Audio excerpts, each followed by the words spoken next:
आप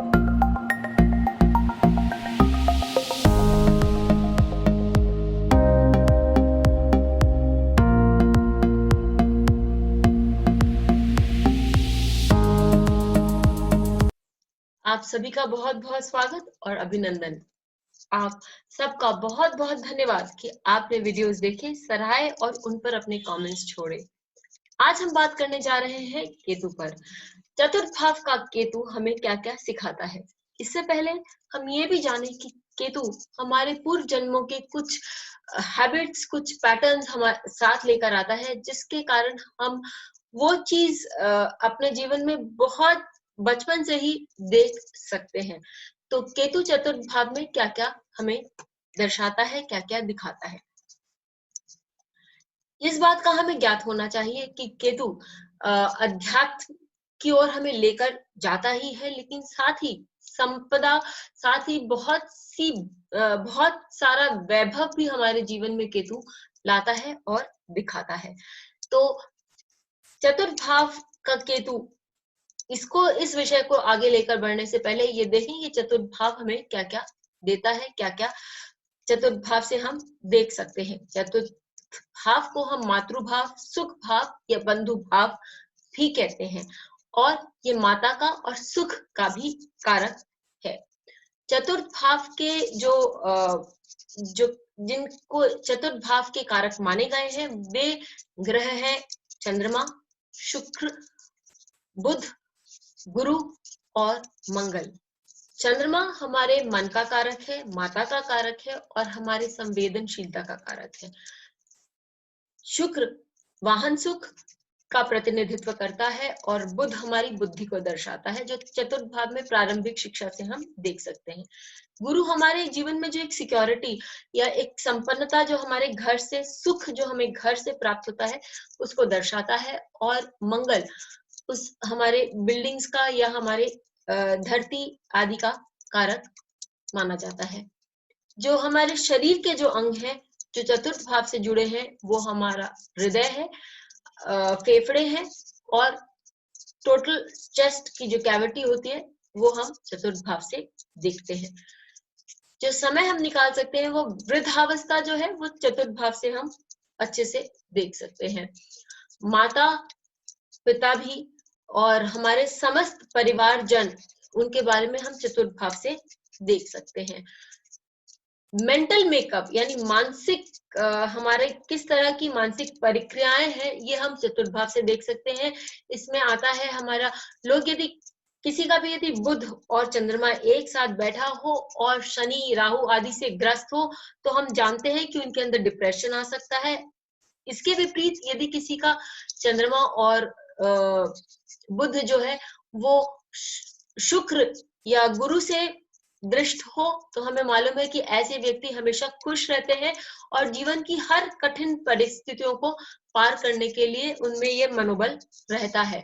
साथ ही चतुर्थ भाव हमारे रेपुटेशन को दर्शाता है, या उस जीवन के उस भाग को दर्शाता है जो हम किसी के सामने उजागर नहीं करना चाहते। सोशल स्टेटस के अनुसार ये हमें एक मॉरल फाइबर, हमारा जो किस प्रकार की हमारी परिपाटी है, या हम किन संकल्पों के साथ जीवन में आगे बढ़ते हैं, उसको बताता है। हमारे एडुकेशन को बताता है कि हम कहाँ तक एडुकेशन कर पाएंगे, फॉर्मल एडुकेशन किस लिमिट तक हम कर सकेंगे। और साथ ही मासेस यानी कि जन समुदाय के बारे में भी, और यह हमारा जन समुदाय के साथ किस प्रकार का रिश्ता रहेगा, वो भी हम चतुर्थ भाव से देख सकते हैं। वित्तीय पहलू से वो हमारी पैतृक संपत्ति बताता है। साथ ही हमारे यदि गांव में कोई जमीन जायदाद हो, खेत बावली या टैंक हो, हमारे खेत खलियान में यदि कोई पशु पक्षी हो, उनके बारे में, बाग बगीचों के बारे में, तालाब के बारे में, गाड़ी घोड़ों के बारे में आदि सब इससे मालूम पड़ता है। हमारी निद्रावस्था भी एक हद तक चतुर्थ भाव से मालूम पड़ती है कि क्या हम सुकून की निद्रा अपने घर में ले सकते हैं। और हमारा संपर्क जो मासेस यानी कि जन समुदाय के साथ कैसा होगा, उससे भी हम अपने करियर के बारे में बता सकते हैं। ऐसे तो केतु के अनेक कारक हैं, लेकिन हम यहाँ और जो हमने फर्स्ट, सेकंड और थर्ड एपिसोड्स में डिस्कस करे हैं, कुछ कारक हम फिर वापस यहाँ लेते हैं। उनमें से एक है मोक्ष। मोक्ष का अर्थ हमें सीधा सद्गति प्राप्त करना नहीं होता, लेकिन कुछ प्रिंसिपल्स जिस पर ये विश्व या ये पूरी सृष्टि चल रही है, उन प्रिंसिपल्स को जानना, उन प्रिंसिपल्स को समझना और अपने जीवन में उनको उतरते देखना, उसे भी मोक्ष कहा माना जाता है, कहा जाता है। हम जब अपना अनुलोम विलोम आदि ये सब क्रियाकलाप करते हैं श्वास को लेकर, तो उसे राहु के अंतर्गत लेते हैं, लेकिन जब हम मेडिटेशन करते हैं, ध्यान में जाते हैं, सचेत अवस्था में अपने आप को ढूंढने की कोशिश करते हैं, उसे हम केतु के अंतर्गत लेंगे। केतु हमें बहुत सी सुख सुविधाएं देने में सक्षम है, और यदि हमारा केतु एक ऊंचे स्तर पर काम कर रहा होता है तो वो हमें बहुत सारी सुख सुविधाएं भी देता है। केतु जादू टोना से भी कनेक्टेड है, लेकिन ये केतु कभी कभी निम्न श्रेणी का भी कार्य कर देता है। केतु क्योंकि धड़ के नीचे का अंग, स्वर भानु के धड़ के नीचे का अंग माना गया है, इसके लिए यदि सेंस ऑर्गन्स माना जाए या हमें अपने सेंसरी ऑर्गन्स के बारे में जानना पड़े, तो ये खाली सेंस ऑफ टच यानी छूने से जो हमें जो आभास होता है वो केतु के अंतर्गत आता है। बाकी सारी इंद्रियां, चाहे वो आपकी आंख हो, नाक हो, जीभ हो, सुनने की क्षमता हो आदि, ये सब हमारे मुख पर आती हैं और इनका आधिपत्य राहु को दिया गया है। तो जब हम अपने भाषा को, अपनी बोली को काबू में करते हैं और अपने अंदर हो रही प्रक्रियाओं को देखते हैं, तो हम अपना केतु स्ट्रॉन्ग करते हैं सही मायने में, और इससे हमारे जीवन में बहुत सी उन्नति भी आती है। तो अब हम आते हैं कुछ चार्ट्स पर। पहला चार्ट जो हम लेते हैं वो विलियम कॉल्फ का लेते हैं। विलियम कॉल्फ नेदरलैंड्स में जन्मे एक ऐसे डॉक्टर थे जो बाद में जाकर अमेरिका चले गए और फिर वहां की उन्होंने सिटीजनशिप ले ली। लेकिन 1911 में जन्मे इन डॉक्टर को आज फादर ऑफ आर्टिफिशियल ऑर्गन्स भी कहा गया है, क्योंकि इन्होंने बहुत सारे आर्टिफिशियल ऑर्गन्स का निजात किया था और बहुत ही कम दामों वाली चीजों को लेकर इन्होंने निजात किया था, और बहुत से पेशेंट्स की लाइफ इन्होंने बचाई थी, दिखाई थी किस प्रकार इनके ये ऑर्गन्स काम कर सकते हैं उन लोगों के लिए जिनके बॉडी के जो ऑर्गन्स थे वो सब फेल हो गए थे। केवल ये ही नहीं, अपने देश के लिए इनके मन में, केवल देश के लिए नहीं, देशवासियों के लिए भी और सभी जन समुदाय के लिए इनके मन में बड़ी संवेदनशीलता थी, जिस कारण से इन्होंने वर्ल्ड वॉर 2 में नाजीज का बहिष्कार किया और बहुत सारे लोगों की इन्होंने जान बचाई।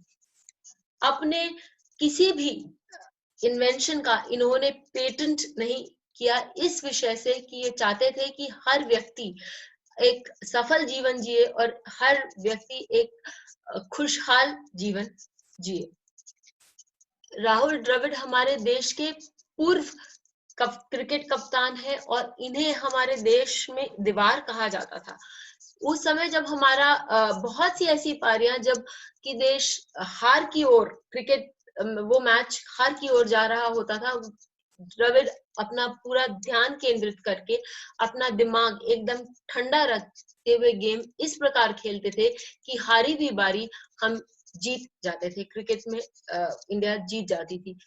तो इस तरह इन्हें एक दीवार का चट्टान और या दीवार का की संज्ञा दी गई, जिसके कारण वो हमेशा डटे रहे और लंबी बारी खेलने में हमेशा ये कामयाब रहे। इनफैक्ट ये एक उन खिलाड़ियों में से हैं जिन्होंने पूरे 10 टेस्ट प्लेइंग जो कंट्रीज हैं उनके अगेंस्ट इन्होंने शतक, सभी कंट्रीज के अगेंस्ट इन्होंने अपनी एक शतक बनाई है। अपने देश के लिए कुछ करने का और दिमाग सही जगह लगाकर खेलने का इनमें बहुत ही जो जज्बा है बहुत ही स्ट्रॉन्ग माना गया है। डोनाल्ड ट्रंप की यदि हम बात करें तो डोनाल्ड ट्रंप को हम सभी जानते हैं, अमेरिकन प्रेसिडेंट है, लेकिन उससे पहले ये एक बिजनेसमैन भी रह चुके हैं और एक टेलीविजन पर्सनालिटी भी रह चुके हैं। जब इनके होने के बाद से इनके पिता की जो ऊपर की ओर उड़ान है वो बहुत तेज गति से हुई, और कहा जाता है कि डोनाल्ड ट्रंप ने $1 बिलियन से भी ज्यादा संपत्ति इकट्ठा करी, केवल उन प्रॉपर्टीज को पहले खरीदा उन्होंने जो नुकसान में जा रही थी, और फिर उनको उनमें एक बदलाव लाया और उन्हें काफी मात्रा में काफी दामों में बेचा, जिससे उन्हें बहुत सारा लाभ भी हुआ। अब हम देखते हैं कि चतुर्थ भाव का केतु क्या क्या बतलाता है। चतुर्थ भाव का केतु हमें माता के संबंध में, मातृभूमि के संबंध में काफी कुछ बताता है, लेकिन साथ ही ये बहुत सारे वाद विवाद भी उत्पन्न करा सकता है। तो यदि हम डोनाल्ड ट्रंप का चार्ट लें तो हमें मालूम है कि वाद विवाद से घिरे ये प्रेसिडेंट डोनाल्ड ट्रंप शुरू से ही वाद विवादों से घिरे हुए हैं। राहुल द्रविड़ भी, इनके डिसीजंस भी काफी बार वाद विवाद में आए हैं, लेकिन इन्होंने उनकी परवाह नहीं करी और अपना गेम दृढ़ता से खेलते रहे। विलियम कॉल्फ का शिफ्ट होना या अमेरिका चले जाना बहुत लोगों को सही नहीं लगा, लेकिन इन्होंने अपने कर्म सही रखे और अपने जो इन्वेंशंस थे लोगों को केवल अपने ही देश में नहीं, आसपास के कई देशों में अपने इन्वेंशंस के बारे में लोगों को बताया और उन्हें फ्रीली विदाउट कोई कॉस्ट प्रैक्टिस करने की अनुमति देते हुए उन्होंने आगे अमेरिका में अपना घर बनाया, वहां की सिटीजनशिप ली। गेन्स, लाभ जो हमें जो वित्त मिलता है धरती से या प्रॉपर्टी से या रियल एस्टेट से, वो हम ट्रंप के केस में बहुत सही और सटीक बैठता है कि ज्येष्ठ नक्षत्र में ये केतु इनके जो चतुर्थ भाव में बैठा है, ये इन्हें बहुत सारी जो लैंडेड प्रॉपर्टीज है उसमें अपना आधिपत्य जमाने का पूरा हक देता है या पूरा संभावना दिखाता है, जिसके कारण आज पूरे विश्व में इनकी बहुत सारी प्रॉपर्टीज हैं। लव फॉर वन पेरेंट, यानी कि किसी भी एक पेरेंट, चाहे वो माँ हो या पिता हो, उनका साइड लेना और उनके साथ हमेशा रहना, ये भी देखा गया है। मेरे अनुभव में मैंने देखा है यदि राहु केतु आपके 4th एंड एक्सिस में हो तो कहीं ना कहीं माता पिता में, उनके विचारधारा में वाद विवाद रहता है, इतना वाद विवाद रहता है कि वो शायद एक दूसरे से बात करना भी पसंद न करें। लेकिन ये सब की अपनी अपनी सोच है। बच्चे को बचपन से ही किसी एक माँ बाप का साइड लेना जो है वो दिखाई देता है और इसके कारण उनका जो बचपन है वो बहुत ही नाजुक रहता है, बहुत ही संवेदनशील रहता है और उनके अंदर एक परस्पर द्वंद्व चलता है कि वो किसका साइड ले, क्योंकि बच्चा दोनों के लिए उतना ही प्रिय होता है और बच्चा भी दोनों से परस्पर प्रेम रखता है। ऐसे व्यक्तियों का एक बहुत ही बुद्धिमान व्यक्तित्व होता है और वे बड़ी बुद्धि से कार्य करने के लिए जाने जाते हैं।